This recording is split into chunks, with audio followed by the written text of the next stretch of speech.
With that, let me yield to the member of Congress who represents that extraordinary community and who has done so much to help them heal from what has been a devastating impact on not just everyone in the country, but particularly those families in Newtown.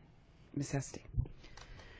Thank you so much. I'd like to thank the gentlelady from California for organizing this special order hour, and I want to thank you for your longtime leadership on the gun violence prevention issue, and to our friend and colleague, Congresswoman McCarthy, for your tireless effort, sadly over decades now, to ensure that this Congress takes action to keep our communities safer.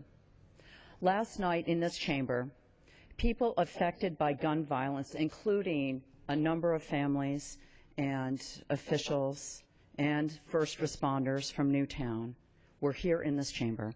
I have the honor of representing this small, brave town that now finds itself at the center of this national debate. And folks, they are the face. They are paying the price of our political inaction. Among the people here last night was a courageous educator by the name of Natalie Hammond. Natalie was the lead teacher at the Sandy Hook School that day, and she was in the hall trying to stop that madman, and her colleagues on either side were killed, and she was seriously injured. And she got out of physical therapy and came out publicly for the first time to be here last night to put a human face on the cost of inaction. These people, as the gentlelady from California suggested, as the New York Times has suggested and others, are so courageous, and they have one question for us: what are we going to do? What is this country going to do to address this epidemic? The President spoke eloquently, yet very directly last night, about how we must do better as a country. As he said, the families of Newtown deserve a vote. He is right. Common sense measures that respect Second Amendment rights, like universal criminal background checks, a reinstatement of the assault weapons ban, and restrictions on high-capacity magazines should at the very least be voted on in this chamber and in the Senate.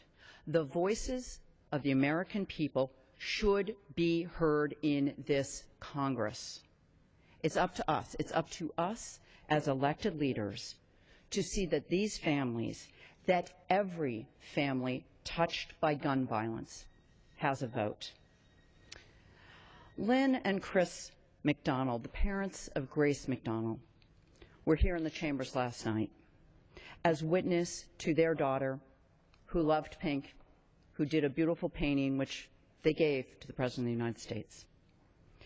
The McDonalds asked me this morning, they said, you know, Elizabeth, what more can we do to ensure that Congress acts?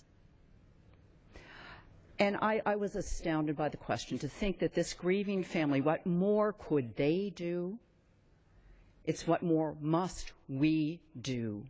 They are doing everything they can to make sure that every member of Congress understands not only their loss is America's loss, because every child that was murdered, every life lost on the city streets of our country is a loss that ripples throughout families and communities. Lives we will never know what these people could have done, could have contributed to our society, and it is an enormous hole in the fabric of our country. The price of inaction is too high. The price of inaction is being paid every day by grieving parents like Lynn and Chris McDonald. So I want to thank again the gentlelady from California for all you're doing to ensure that we do the right thing here today, that we continue the discussion of this critical issue, that we do not lose our will to take action, and that we do bring about real change to save lives in our communities across this country. The parents, the families, the children of Newtown deserve no less than our best efforts. We must act. Thank you very much. I thank the gentlelady.